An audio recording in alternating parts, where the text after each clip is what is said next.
Good morning everyone. আবারও চলে আসলাম তোমাদেরকে বিরক্ত করতে। 805 আর সাথে আছে আলফাজ। প্রতিদিন তোমরা শোনো সাথীর লেখা চিঠি, কিন্তু আজকে শুনবে রোহানের কিছু লেখা। তাহলে শুরু করা যাক। তার আগে টপিকটা কি বল? টপিক হলো সাথীর প্রথম চিঠি। তোর জন্য লিখেছে এটা?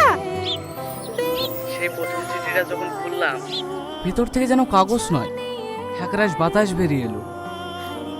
অক্ষরগুলো কাঁপছিল, কিন্তু সেগুলোতে ছিল এক অদ্ভুত উষ্ণতা, যেন প্রতিটি শব্দে তার হাতে ছোঁয়া লেগে আছে।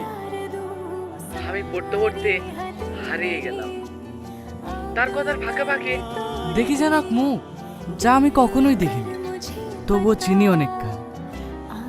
সেই দিন বুঝেছিলাম প্রেম কখনো দেখা থেকে শুরু হয় না, কখনো এক টুকরো লেখা থেকে মন বুঝে ফেলে। এই তো সে যাকে খুঁজেছি সারা জীবন, এই তো সে যাকে আমি আমার করে চাই। আর যে রোহন থেকে পছন্দ করে ভাই।